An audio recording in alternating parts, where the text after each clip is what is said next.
오늘 여리고 성의 교훈이란 제목으로 말씀을 드리도록 하겠습니다. 성경 요 부분만 보는 것이 아니고 여리고 성과 관련된 이제 큼직한 교훈을 함께 생각해 보려고 합니다. 우리 여리고 성 지도를 한번 보여주시겠습니까? 여리고 성 지도가 2개가 있는데요. 한번 찾아서 보여주시면 감사하겠습니다. 네, 지금 여러분이 보시는 지도에 보면 위에 물방울 같은 게 하나 있는데 그게 갈릴리, 물방울 같은 게 이쪽에 있죠. 그리고 쭉 내려오면서 요단강이라고 붉은 글씨로 요단강, 그리고 요 밑으로 이쪽에 이제 있는 게 밑에 있는 이 호수가 사해바다, 염해 사해바다고요. 지금 이 요단강에 쭉 내려온 이 요단강을 건너서 넘어가면 바로 앞에 여리고라고 동그라미가 쳐 있죠. 그리고 그 조금 위에 지금 여리고 동그라미 때문에 안 보이는 길갈이라고 있습니다. 길갈이 빨간 동그라미에 지금 가려져서 안 보이는데 여리고 바로 위에 있죠. 그리고 여리고 왼쪽 아래로 보니까 예루살렘이 있죠. 그러니까 여리고는 예루살렘하고 가깝고 또 요단강을 건너자마자 아주 가까이 있는 성이다 하는 것을 알 수 있습니다. 이스라엘 백성들이 요단강을 건너가서 이제 길갈에서 처음에 머물다가 이 여리고를 정복하고 그 다음은 이제 이 가나안 땅을 정복하기 시작했습니다. 그러니까 여리고가 시작입니다. 네, 요거를 우리가 기억하면서 말씀을 나누도록 하겠습니다. 여러분, 이제 이 여리고 성에서 처음에 일어났던 일은 사실 요단을 건너가기 전에 먼저 정탐꾼이 들어갔어요. 정탐꾼이 요단을 건너서 가나안 땅을 이제 곧 점령을 해야 되니까 들어가서 여리고를 정탐을 했습니다. 여리고를 정탐을 할 때 그 정탐할 때 갔던 그 집이 바로 이 라합이라고 하는 기생의 집이었어요. 기생의 집에 들어갔습니다. 그래서 이 기생 라합이 이 이스라엘 사람들을 알아본 거예요. 알아봤는데 이제 기생 라합이 이스라엘 사람들이 정탐으로 왔는 것을 알면서도 이 사람들을 도와줍니다. 이 사람들을 이제 도와주게 돼요. 사실은 자기 여리고성을 공격하는 거죠. 이제 이스라엘 백성들이 공격하러 오는 건데, 그러나 이 기생 라합은 이 이스라엘 그 정탐꾼이 자기 집에 와서 이제 묵어가는 건데요. 굉장히 보호를 해줍니다. 그런데 왜 보호를 해주느냐 하면 요수아 이 2장에 이렇게 되어 있습니다.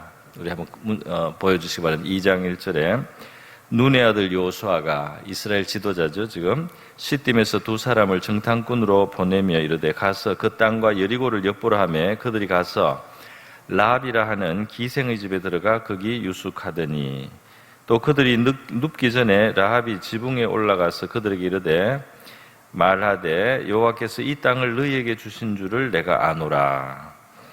우리가 너희를 심히 두려워하고 이 땅 주민들이 다 너희 앞에서 간담이 농나니 이는 너희가 애굽에서 나올 때 여호와께서 너희 앞에서 홍해물을 마르게 하신 일과 너희가 요단 저편에 있는 아모리 사람의 2왕 시혼과 옥에게 행한 일 곧 그들을 전멸시킨 일을 우리가 들었습니다. 그러니까 이 소문이 말이죠. 이미 이 가나안 땅에 들어왔다는 겁니다. 들어와서 애굽에서 나올 때 일어났던 일도 소문이 다 났다는 거예요. 하나님이 애굽을 얼마나 참 재앙을 많이 내렸습니까? 또 홍해물을 마르게 해서 홍해물을 가르고 그 물로 통과하게 한 그 바다를 가르고 통과한 이런 기적을 다 소문이 났다는 겁니다. 그리고 또 요단 저 동편 쪽에 이르렀을 때 사실은 이스라엘 백성들은 그냥 이 아모리 족속 시혼과 옥이라는 2왕의 지역에서 그냥 길만 통과할 수 있게 해달라. 그리고 물과 양식을 사서 먹겠다 이렇게 했는데도 이 왕들이 전쟁을 걸었습니다. 그래서 그 요단강 동편도 정복하게 된 거예요. 그래서 그 두 왕 시온과 옥을 벌써 점령을 그쪽을 이스라엘 백성들이 이제 전멸시켰습니다. 근데 이것을 이 요단강 서편에 있는 저 가나안 본 땅에 있는 사람들, 또 여리고 성에 있는 사람들 포함해서 다 들었다는 겁니다. 그러면서 여러분 이 소문을 듣고 이 라합은 그 믿음을 가진 거예요. 믿음을 가진 겁니다. 11절에 이렇게 되어 있습니다. 우리가 듣자 곧 마음이 녹았고 너희로 말미암아 사람이 정신을 잃었나니 너희의 하나님 여호와는 위로는 하늘에서도 아래에서도 땅에서도 하나님이시니라. 그러니까 놀라운 것은 바로 이 라합의 이 고백, 신앙의 고백이 벌써 생긴 겁니다. 그러니까 적이잖아요. 이스라엘은 적이지만 이 라합의 마음 속에는 그 이스라엘과 지금 동행하고 있는 그들의 하나님 여호와가 참신이다. 그러니까 위로는 하늘에서도 아래로는 땅에서도, 옛날 번역에는 상천하지에 이렇게 멋있게 한문으로 표현했어요. 상천하지에 진짜 참 하나님이시다. 그러니까 이 라합은 그냥 이 상황을 뭐 우리 땅을 정복하기 위해서 이스라엘에 온다 이렇게 보지 않고 이제 하나님께 초점을 뒀어요. 저 이스라엘을 저렇게 홍해를 가르고 끄집어내시는 저 신이 누구냐, 그죠? 그 애굽을 굴복시키고 그 백성을 자유롭게 만든 저 신이 누구냐? 요단강 동편에 있는 그 두 왕의 나라를 멸망시키고 점령하고 정복한 그렇게 만든 그 이스라엘의 그 여호와 신이 누구냐? 그가 진짜 신이다. 이렇게 믿게 됐다는 겁니다. 그래서 이게 놀라운 것이 바로 이 기생 라합의 믿음이에요. 믿음. 그러니까 뭐 지금 뭐 이거는 내 나라가 망하고 흥하는 것보다 더 중요한 거였어요. 지금 뭐 이스라엘이 우리 땅을 점령한다. 그것보다 더 중요한 것이 바로 이 기생 라합은 비록 그가 기생이니까 이 어떤 천한 신분이죠. 천한 신분이지만 놀랍게도 이 여자의 마음속에 믿음이 들어갔습니다. 할렐루야. 이 믿음 때문에 구원을 받게 돼요. 기생 라합이. 오늘날 여러분 블레셋하고 이스라엘과 막 싸우잖아요. 블레셋이 아니 팔레스타인, 그죠? 팔레스타인과 이스라엘 하는데요. 놀라운 게 이 팔레스타인이 바로 지금 우리 성경에 나오는 블레셋입니다. 블레셋. 근데 이 블레셋에도 신자들이 있어요. 크리스찬들이. 그 블레셋 사람들은 그 팔레스타인 사람들이죠. 팔레스타인 사람들이 성경을 읽을 때 골리앗은 자기 민족이에요. 다윗한테 돌에 맞아 죽은 거예요. 그죠? 그래서 아니 자기 민족이 안 좋게 나와 있고 지금 그 상대방 이스라엘 나라는 이 성경의 좀 주인공이잖아요. 이제 그런데도 그 팔레스타인 사람들 중에 이 크리스찬들이 생긴 거예요. 믿음이 생긴 거예요. 그래서 뭐 역사야 어쨌든 간에 그 이스라엘을 인도한 그 신이 참 신이다. 이렇게 믿는다는 거예요. 믿어진다는 겁니다. 그리고 그 신이 보낸 또 메시아 예수가 인류의 구원자다. 그리고 그것은 구약의 과거 역사가 그렇지만 그거는 어떤 우리의 민족의 문제가 아니고 인류를 구원하시는 하나님의 구원의 손길 속에서 이제 그런 역사적인 배경이 있다 뿐이지 이제 우리 블레셋 사람인 우리도 바로 그 이스라엘의 여호와 하나님이 본 참신인 하나님이 보낸 메시아 예수를 믿고 우리가 구원받는다. 이렇게 받아들여진다는 거예요. 할렐루야. 할렐루야. 그래서 이 기생 라합도 말이죠. 자기 민족으로 볼 때는 자기 민족의 이제 그 땅을 정복하러 오는 이스라엘이죠. 물론 그 배후에는 영적으로 이 가나안 땅이 너무나 타락해왔고 오랫동안 범죄해왔기 때문에 하나님이 가나안 땅을 심판하는 거예요. 가나안 땅의 민족을 그 땅에서 몰아내는 겁니다. 죄가 가득하면 이제 그 민족이 그 복을 잃게 되는 거죠. 자, 그래서 지금 이 기생 라합은 미천한 신분임에도 불구하고 그 하나님에 대한 그 소문을 듣고 하나님에 대한 믿음을 가졌습니다. 그래서 이게 이제 라합이 구원을 받게 되는 거예요. 라합만 구원받는 게 아니고 나중에 보면 그 친족들이 같이 구원을 받습니다. 라합의 집에 다 모여서 이제 피난을 하면 그 라합의 집만 표시를 해가지고 이스라엘 백성들이 이제 공격을 안 하는 거예요. 그 집은 살려주는 거예요. 그러면서 이 라합에게 정말 당신들의 그 하나님이 하늘과 땅의 참 하나님이다. 이렇게 신앙 고백을 했습니다. 그러면서 이 기생 라합은 그 신앙을 이제 그 실천을 했어요. 실천을. 그 실천이 뭐냐면 바로 이 정탐꾼을 보호해 주는 겁니다. 보호해 주는 거예요. 그러니까 여리고에 그 당시 도시들마다 왕이 있었는데 이 여리고 왕이 벌써 그런 정보를 아는 거죠. 이스라엘이 저 가까이 왔으니까. 그리고 어떤 뭐 정탐꾼처럼 보이는 사람들이 성으로 잠입했다. 이런 보고를 벌써 받고 이 기생 라합의 집에 사람을 파견을 했어요.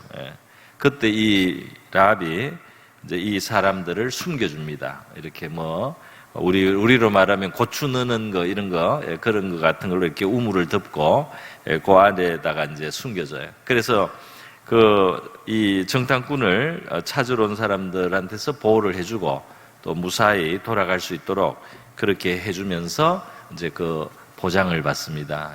너희 집에 너희 가족들 모아놓으면은 우리가 보호해주겠다. 그러니까 집에 창문에다가 붉은 줄을 묶어놔라. 그 창문에 그 끈으로 나중에 이 정탐꾼들이 타고 내려가서 이제 돌아가거든요. 돌아가요. 그리고 이제 그 붉은 줄을 보고 그 창문에 붉은 줄을 한 매단 이 집은 믿음으로 하나님 앞에 하나님의 편이 됐기 때문에 우리가 이제 치지 않는다. 이렇게 이제 전쟁을 시작할 때 이것부터 이스라엘이 이렇게 교육을 받고 전쟁을 하게 됩니다. 자, 그래서 우리가 이 여리고 성에서 한 가지 첫 번째로 이제 교훈받는 것은 이 참 미천하던 이 기생 라합에게 말이죠. 하나님의 하신 일을 듣고 믿음이 생겨서 그 믿음을 가지고 이 믿음을 고백을 했습니다. 믿음을 고백을 하고 이 고백은 실천이 되었어요.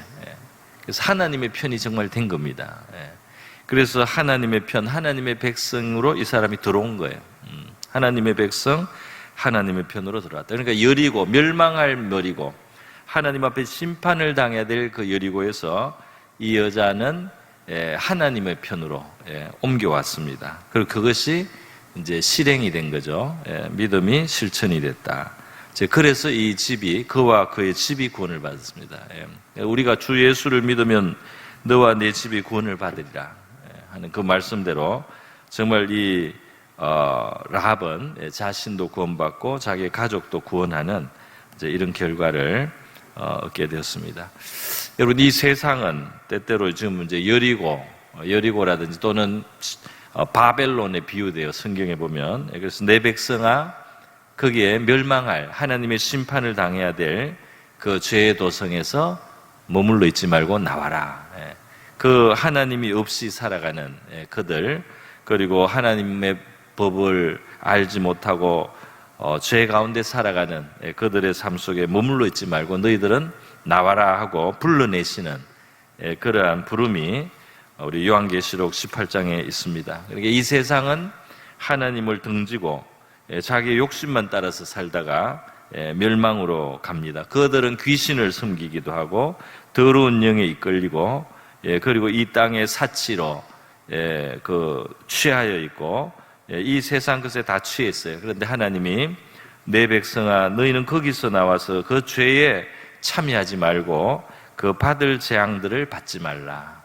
그 빠져나오라고 하나님 말씀을 이제 하십니다. 이게 이제 요한계시록에서는 상당히 이게 이제 영적인 거죠. 이 바벨론은 이 멸망하는 세상의 이제 대표적인 상징이라고 할 수가 있습니다. 사실 우리 교회라고 하는 것은 이 신약 성경 헬라어에 의하면 에클레시아라고 해가지고 에크라는 말이 밖으로고 클레오라는 이 불러낸다는 뜻이에요. 그래서 밖으로 불러낸 사람. 마치 라합이 여리고 사람이었잖아요. 그대로 있으면 망하는 겁니다. 그대로 있으면 심판당하는. 그런데 이 하나님에 대한 소문을 듣고 하나님에 대한 믿음을 가지게 되고 그 하나님을 믿고 하나님의 그 믿음을 표현하고 고백하면서 하나님 편이 되어버렸어요.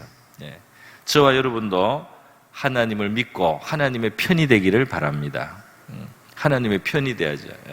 그래서 하나님의 편이 돼서 그 믿음이 하나님의 편으로 실천이 된 거예요. 그 여리고 왕의 뜻보다도 그 하나님을 더 두려워한 것이죠. 그래서 그 하나님의 정탐꾼들을 이제 보호하는 거 아닙니까? 하나님의 군사들을 보호했습니다. 그래서 이 기생 라합은 자기를 구원하고 자기의 가족들도 구원을 받죠. 그런데 뭐 그 정도가 아니에요. 구원받는 정도가 아닙니다. 구원받는 정도가 아니고 바로 이 라합은 말이죠. 이 성경 예수님의 족보에 들어가게 되죠. 예수님의 족보에 들어가게 됩니다. 그래서 마태복음 1장 5절에 보면 아브라함의 후손 쭉 이렇게 나오다가 살몬이라는 사람이 나오는데요. 살몬은 라합에게서 보아스를 낳고, 여기 라합이 나오는 거예요. 바로 그 라합입니다.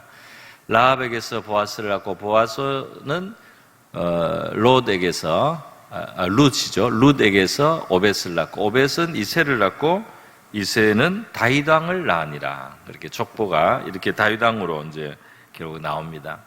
그러니까 라합이 이 다윗에게 한 징조모쯤 이렇게 할머니가 되는 거예요. 나중에. 그리고 여리고 원래 사람이고 가난한 사람이었어요. 이 피로는 이스라엘 사람이 아니죠. 그런 하나님은 사실 온 인류를 구원하시려고 하는 거예요.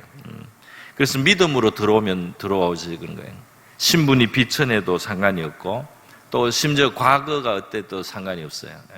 하나님에 대한 믿음을 가지고 하나님의 편이 되고 그 믿음이 고백이 되고 실천이 되면 그 사람은 구원을 받을 수 있습니다. 할렐루야. 하나님의 백성이 되는 거예요. 뿐만 아니라 이렇게 예수님의 패밀리가 되는 거예요. 예수님의 가족이 되는 거예요.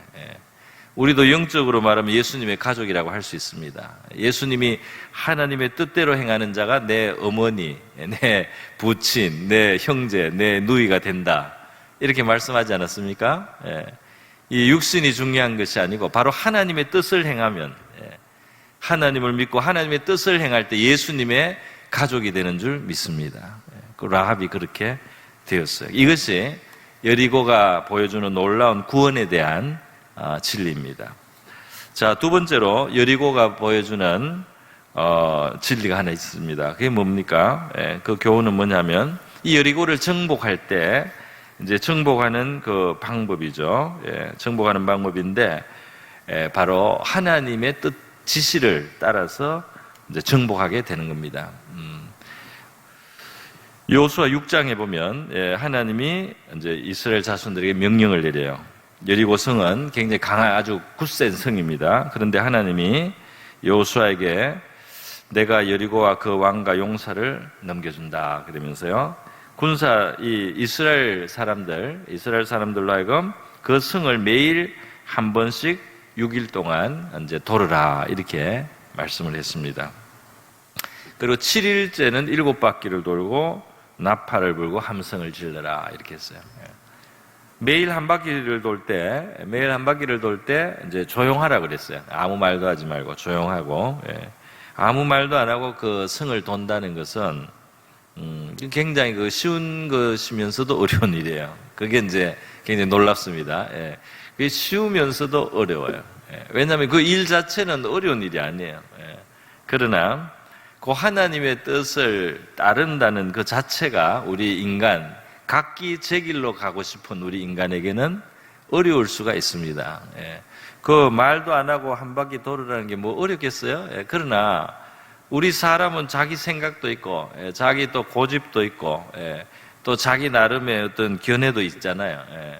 그래서 하나님의 뜻이 자기 생각에 안 좋아 보일 때도 있습니다. 하나님의 그 뜻이 자기한테 맞아 보일 때도 물론 있어요. 하나님의 뜻이 우리가 생각해도 당연히 맞다 이렇게 생각되는 일들도 많아요. 그렇잖아요. 하나님의 계명도 우리가 생각하면 다 맞잖아요. 그렇게 하는 게 맞다. 또 어떤 일을 하나님 명령하면 그게 하나님 당연히 그렇게 하는 게 맞죠. 그러나 어떨 때는 약간 우리 생각과 달라요. 그럴 때 바로 이 여리고를 정복하는 것 같이 하나님의 이 지금 지시가 여리고를 그렇게 해서 정복이 되겠나 이런 생각이 드는 거죠. 그렇게 하면 과연 그게 정복이 될까? 하나님의 뜻은 분명히 6일 동안은 한 바퀴씩 돌고 그게 왜 돌아야 되는지 그게 설명도 잘 없어요.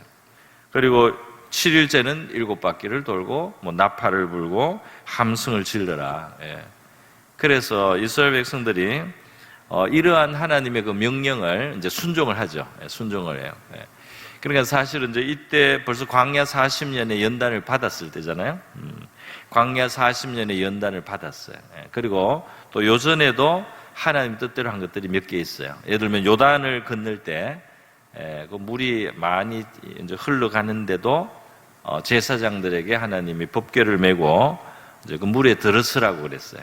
그래서 물에 들어서니까 정말 그 발목을 잠글 때, 그 순종을 한 걸음 딱 들어갔을 때 정말 요단 강물이 멈추게 하는 거예요, 하나님이.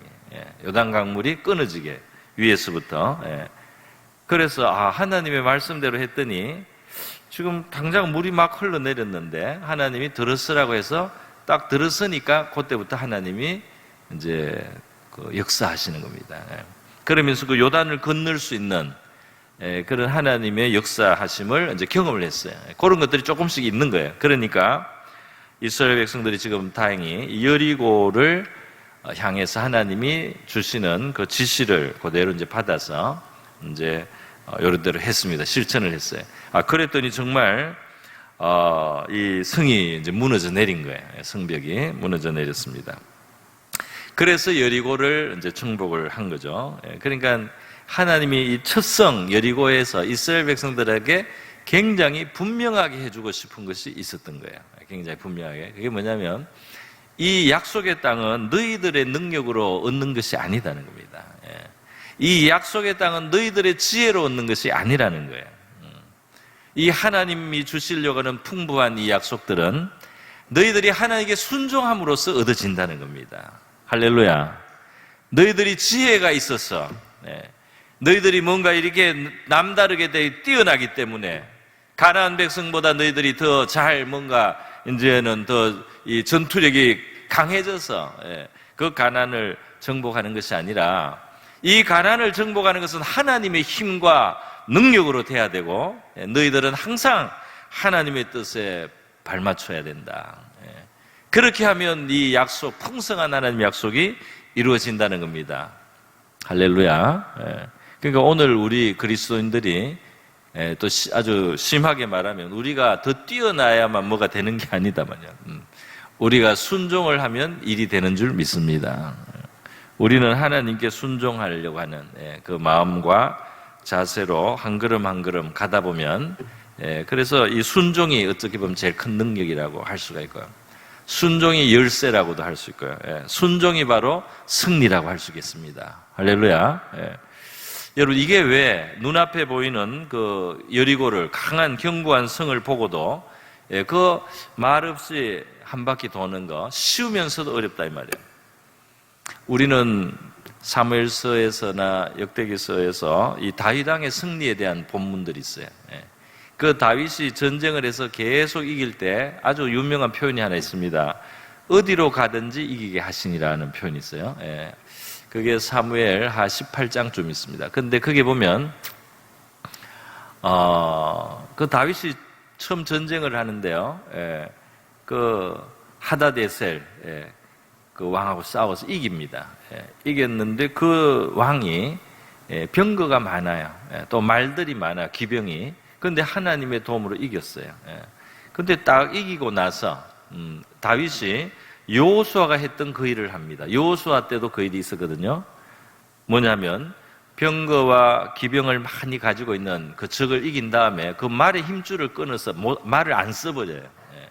그 말을 자기들의 무력으로 흡수를 안 하고 그 말의 힘줄을 끊어서 말을 많이 보유하지 않습니다. 그게 참 신기한 일이에요. 그런데 바로 그것은 여러분 신명기 17장에 하나님이 말씀하신 거예요. 신명기 17장에 하나님이 많은 말을 두지 마라 그랬어요.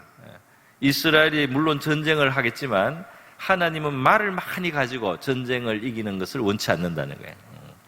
그렇게 신명기 17장에 율법이 있어요. 그리고 하나님이 여호수아 때 그 말을 미리 했습니다. 전쟁 나가기 전에.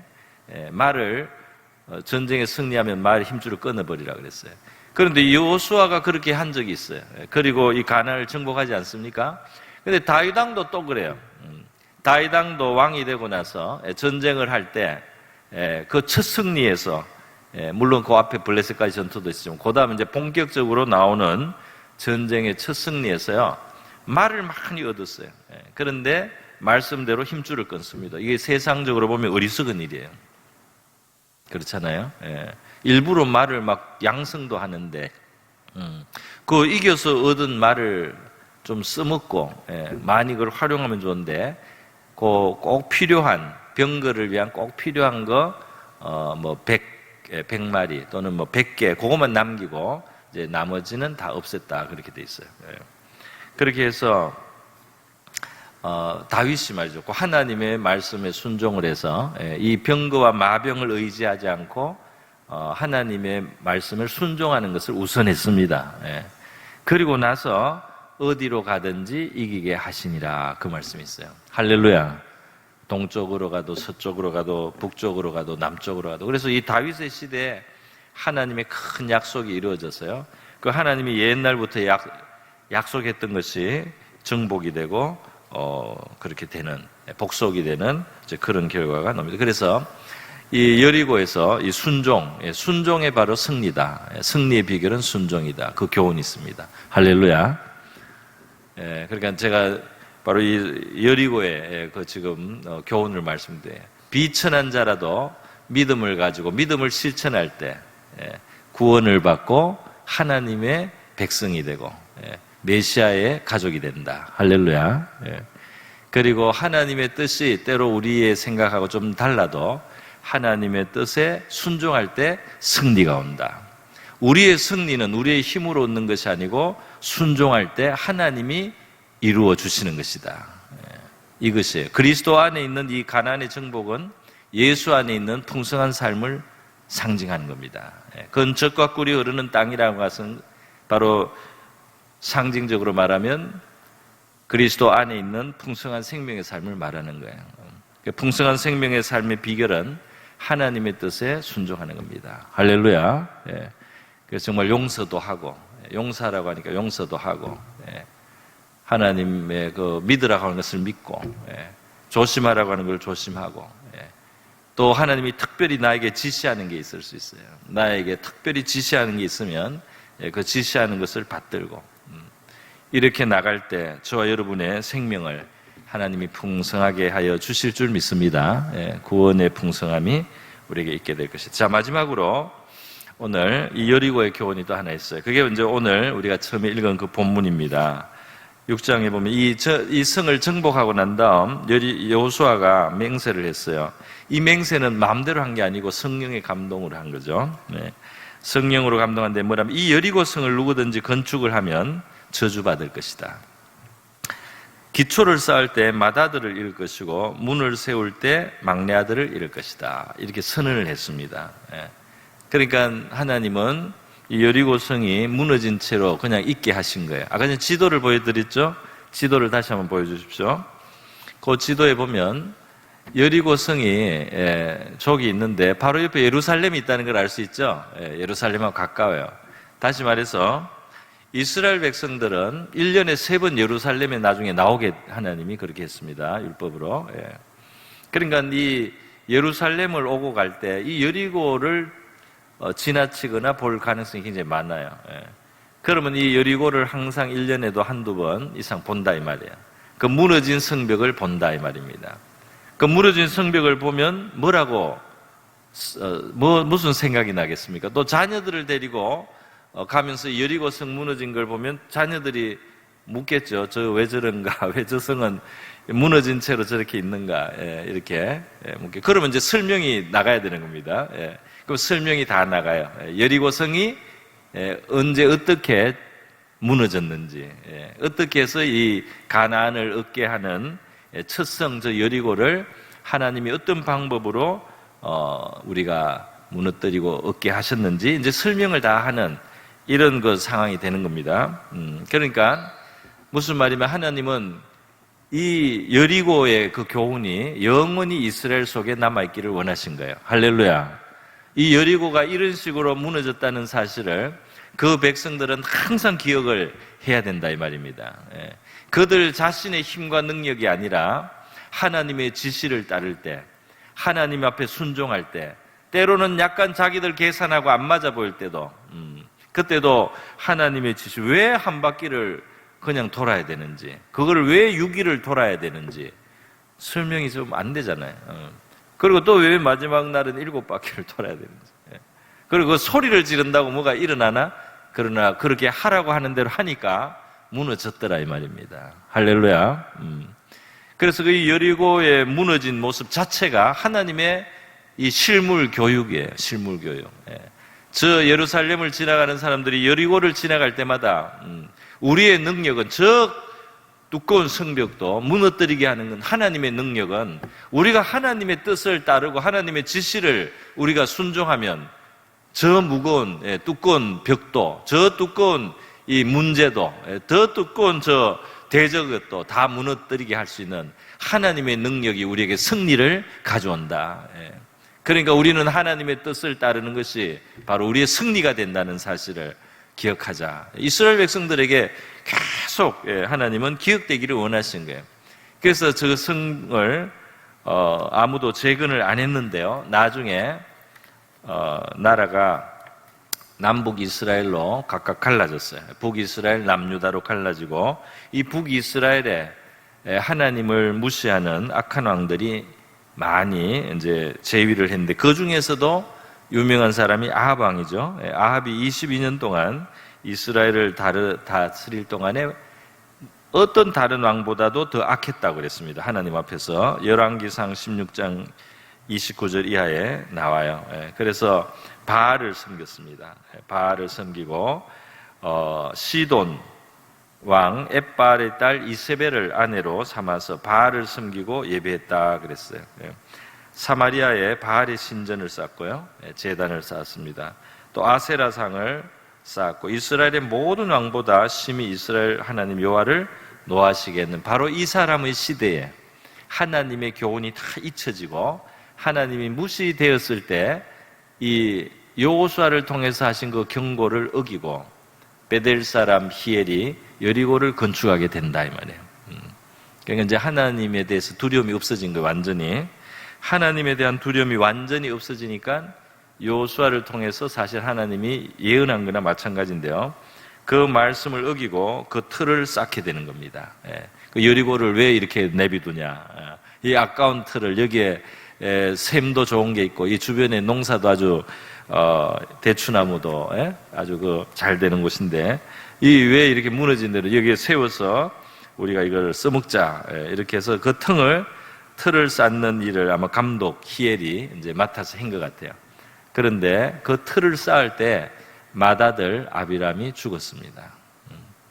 그래도 또 무슨 일인가 계속 해 나갔어요. 그 성문을 세울 때 막내 아들 스굽이 죽었어요. 여호와께서 눈의 아들 여호수아를 통하여 하신 말씀과 같이 되었더라. 몇백 년이 지나도 몇백 년이 지났어 벌써 500년 이상 지났습니다. 그렇게 세월이 지내도 하나님이 한 번 하신 말씀은 그대로 됩니다. 할렐루야. 하나님이 그 영원히 이스라엘 속에 이 교훈이 살아있기를 원하셨는데 그 교훈을 지워버린 이 사람을 하나님이 그대로 심판하신 거예요. 그러니까 이 심판을 통해서 하나님이 그 자체가 다시 교훈이 되는 거예요. 하나님이 기억하라고 했는데 그 기억을 지우는 일을 했던 이 히엘은 두 아들을 잃는 그런 불행을 당하게 되었던 것입니다. 그러니까 하나님의 말씀은 정말 1.1핵도 변함이 없고 말씀하신 것을 반드시 이루시는 하나님이신 줄 믿습니다. 또 하나님은 우리가 하나님의 교훈을 정말 잊지 않기를 원하시는 거예요. 그 교훈을 잊지 않고 늘 되새겨야만 그 백성에게 진실로 유익하기 때문에 하나님은 우리가 하나님이 주신 교훈들, 특히 어떻게 하는 것이 우리에게 복된지를 하나님이 가르쳐 주신 그 교훈을 절대로 잊지 말고 늘 되새기고 기억해서 그 교훈을 마음에서 지우지 말고, 그게 여리고성을 새로 짓는 것보다 더 중요하다 이 말이에요. 그 교훈을 잊지 않고 그 황폐된 여리고를 보면서, 그 황폐된 여리고를 보면서 아깝죠. 재건하는 거 안 하면. 그러나 그걸 보면서 그 마음에 새기는 그게 더 중요하다. 그게 이스라엘 전체에게 더 유익하다. 그 성 하나 재건해가지고 그 성에서 뭔가 좀 얻는 것보다 그 교훈을 기억하게 하는 게 하나님 볼 때는 더 중요하고 가치가 있다. 그러니까 우리도 당장의 이해관계보다도 하나님의 진리의 교훈에 굳게 서서 그렇게 하나님의 뜻을 기억하며 살아가는 저와 여러분이 되어야 할 줄 믿습니다. 여리고의 교훈을 드렸습니다.